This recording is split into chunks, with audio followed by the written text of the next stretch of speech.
avait nul autre que le Seigneur pour payer le prix du péché.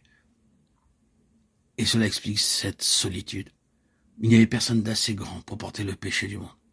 Il était le seul qui pouvait le faire. Et cela l'entraînait dans une extrême solitude, profonde solitude, qui a pleinement été abandonné de Dieu. Qui a connu cela? Remercions Dieu, nous ne connaîtrons jamais cela. Il n'est pas nécessaire d'avoir conscience que Dieu nous ait abandonnés. Cela n'est pas nécessaire, et certes, nous ne pourrions pas y survivre. Mais notre Seigneur, lui, l'a connu. Il a connu cette solitude. Il a fallu que le Fils de Dieu passe par cela. C'est le prix. Et il le paye en qualité de pionnier, le pionnier de notre salut, le pionnier de notre héritage, le pionnier pour nous faire entrer en possession de tout ce qui est déterminé par Dieu lorsqu'il nous appelle à cette union avec Christ. Le pionnier devait payer le prix de cette complète et finale solitude. Est-ce qu'il n'y a pas quelque chose de tout cela dans le soupir, le cri d'Ésaïe, chapitre 53? Oui, il est le seul qui ait dû être blessé pour notre transgression, frappé de Dieu et humilié. Son âme, créée par Dieu, a été une offrande pour le péché.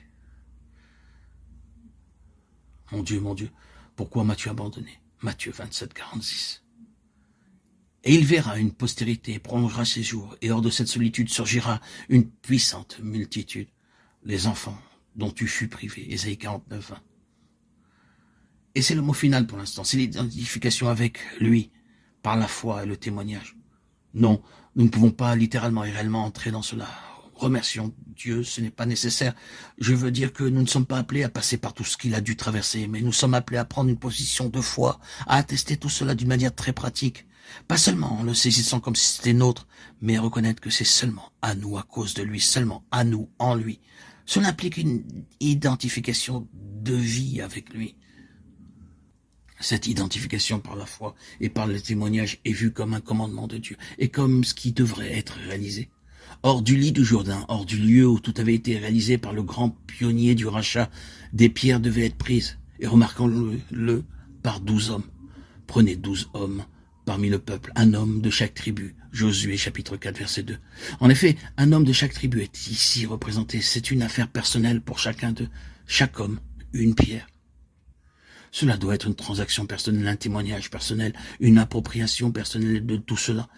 Nous devons le porter sur nos épaules en nous y assujettissant. Notre engagement envers lui, notre engagement dans la mort du Seigneur Jésus, au fait qu'en lui nous mourrons, notre engagement dans son ensevelissement.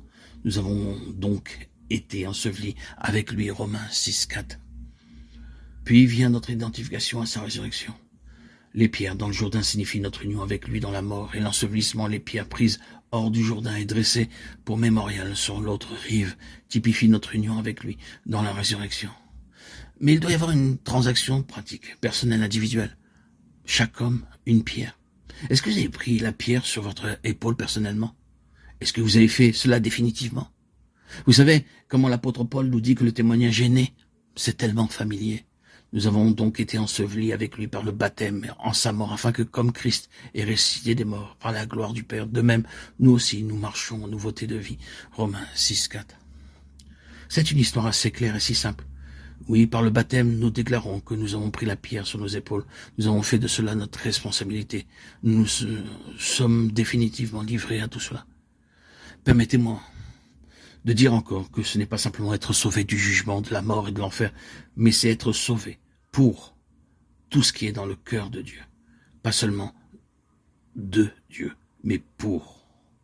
Ce n'est plus ce que nous allons obtenir ni comment cela va nous affecter. Cela, c'est la vieille tyrannie. Il ne s'agit plus d'intérêt personnel. C'est ce que le Seigneur veut. C'est ce qui le satisfera et qui le glorifiera. C'est la passion du cœur